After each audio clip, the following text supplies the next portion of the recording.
नमस्कार दर्शकेरा तुलिस रेसिपि चैनेले आपनादेर सकलके स्वागत जानाई। गरमकाले आमेर चाटनी आमेर टक खेते खेते एकटू स्वाद बदलानोर जोन्नो आजके आम दिए आइसक्रीम बानानोर रेसिपि निये हाजिर हयेछि। काँचा आमेर ललिपप आइसक्रीम बानिये देखाबो। खूबই সহজ সরল পদ্ধতিতে আপনারা বাড়িতে ইজিলি কাঁচা আম দিয়ে এই আইসক্রিমের রেসিপিটা বানিয়ে ফেলতে পারেন।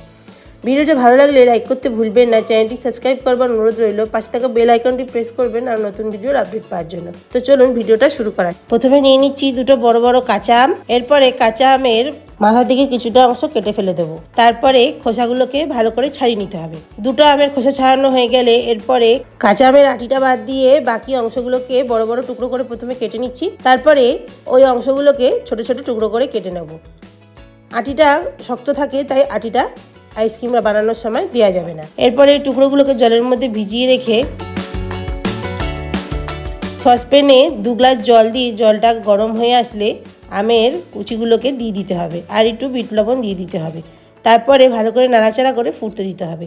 আঁচটা হাই ফ্লেমে থাকতে দিতে হবে। আর এই সিদ্ধ হওয়ার কাজটা তাড়াতাড়ি করার জন্য আপনারা চাইলে ঢাকনা চাপা দিয়ে দিতে পারেন।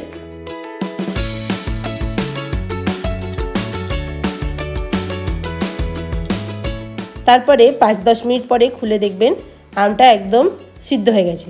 দেখুন জলের সাথে আমের কালারটা বোঝাই যাচ্ছে না, ট্রান্সপারেন্ট হয়ে গেছে, তার মানে আমটা সিদ্ধ হয়ে গেছে। এরপরে আমগুলোর একটা অংশ চেক করে নেব যে সিদ্ধ হয়েছে কিনা। দেখুন কত সুন্দর করে সিদ্ধ হয়ে গেছে।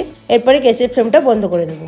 এরপর গরম জলে আমের টুকরোগুলো একটু ঠান্ডা হয়ে আসলে তাকে ব্লেন্ডারের মধ্যে নিয়ে নেব। এরপর তাতে পরিমাণ মতো বিট লবণ আর একটু চাট মশলা দিয়ে দেবো, তাহলে আইসক্রিমের ফ্লেভারটা ভালো আসবে। আর 1 কাপ তার একটুখানি বেশি চিনি দিয়ে দিচ্ছি, মোটামুটি 1.5 কাপ মতো চিনি দিয়ে দিলাম। আপনারা আমের টক অনুযায়ী আন্দাজ করে চিনিটা দেবেন আর একটু ফুড কালার দিয়ে দেবেন, এটা অপশনাল, দিলে কালারটা ভালো আসে। এরপরে ভালো করে একটা মিডিয়াম কনসিস্টেন্সির স্মুথ পেস্ট করে নেবেন। দেখুন 1 মিনিট মতো ঘুরিয়ে নেওয়ার পরে এরকম একটা কনসিস্টেন্সির স্মুথ আমি পেস্ট করে নিয়েছি। এরপরে আমি আইসক্রিম মোল্ডে নয় কফি কাপগুলোতে জমাবো। আপনারা চাইলে আইসক্রিম মোল্ড বা বাড়িতে ছোট গ্লাস বা কাপেও জমাতে পারেন। এরপরে মুখগুলোকে কাগজ দিয়ে রবার দিয়ে সিকিউর করে দেব। আপনাদের কাছে অ্যালুমিনিয়াম ফয়েল থাকলে সেটা দিয়েও মুখটা সিল করতে পারেন। আর মুখের কাছটা ছুরি দিয়ে একটুখানি কেটে দেবো আর আইসক্রিম স্টিকগুলোকে মাঝখান থেকে বসিয়ে দেবো। এরকম করে সব কাপগুলোকে রেডি করে নিলাম। এরপরে এদেরকে ওভারনাইট ফ্রিজে রেখে দেবো।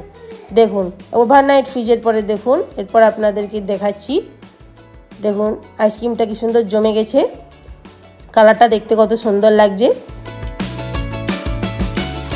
এখন খুব গরম তাই আইসক্রিমগুলো ফ্রিজ থেকে নামানোর পরে 10 সেকেন্ডের মধ্যেই আরামসে কাপ থেকে বেরিয়ে আসবে।